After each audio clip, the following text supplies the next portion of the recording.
I knew something was wrong long before I had proof. Women always know. It wasn't perfume on his shirt. It wasn't lipstick on his collar. It wasn't even a suspicious phone call. It was the silence. The kind of silence that creeps into a marriage slowly and quietly, replacing laughter with distance.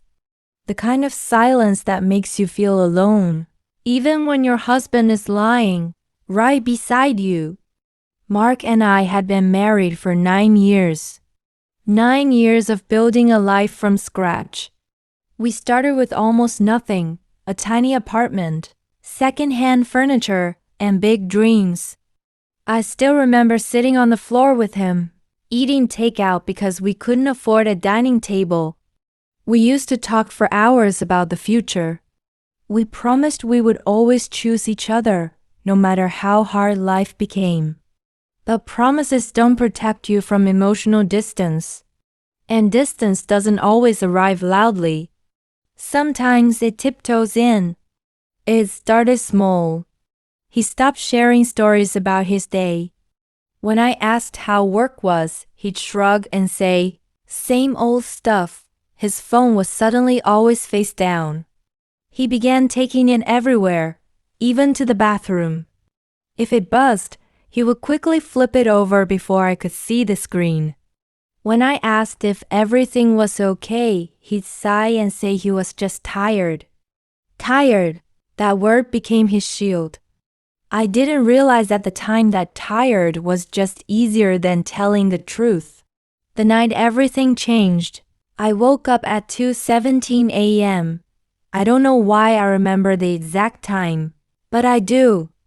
It's like my mind permanently stamped it there. The room was dark and quiet, but his phone lit up on the nightstand. Once, then again. Then again. The light flashed across the ceiling in soft pulses. I tried to ignore it. I told myself I was being paranoid. I told myself good wives trust their husbands. But my chest felt tight. My heart was beating faster than it should have been at that hour. Something inside me whispered check. My hands were already shaking before I even reached for the phone. I hesitated for a second, staring at his sleeping face. He looked peaceful, calm, completely unaware that my world was seconds away from collapsing. I unlocked the screen. The first message I saw said, "I miss you already." My stomach dropped. The contact wasn't saved with a name, just a number. But I didn't need a name. I already knew what it meant. I scrolled up. Weeks of messages, late-night conversations, inside jokes, plans, compliments he hadn't given me in years. Then I saw the message that shattered me completely. "I can't wait until you're finally free." Free? Free from what? From who? From me? 9 years of marriage. 2 children. A home we worked so hard to build. And I was something he needed to be free from? I didn't scream. I didn't wake him up immediately. I just sat there in the dark, reading every message, feeling something inside my chest slowly crack open. When he finally stirred and noticed I was sitting up, he blinked at me in confusion. "Why are you awake?" I handed him the phone. "Who is she?"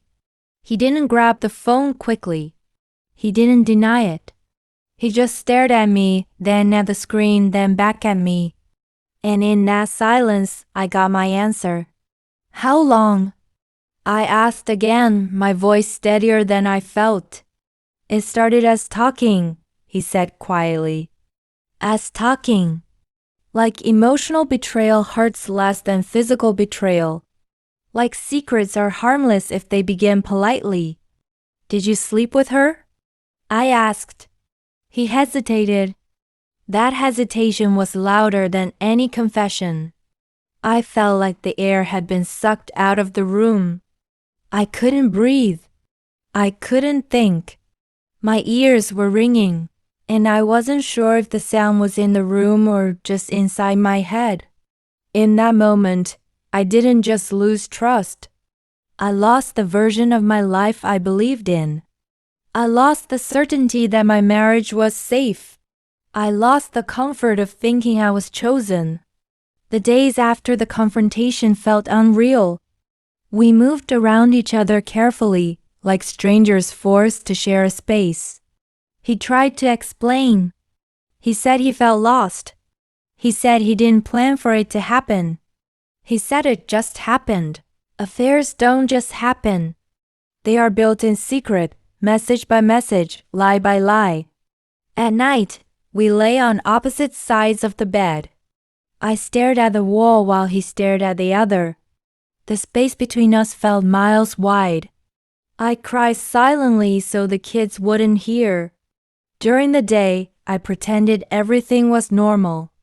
But nothing was normal.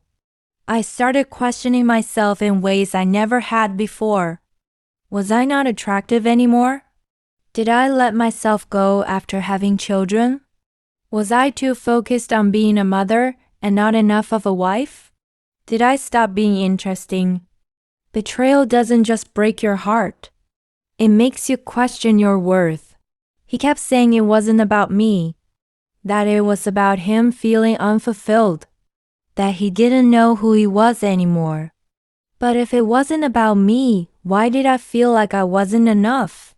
One evening, during another painful conversation, he said something that hurt even more than the messages.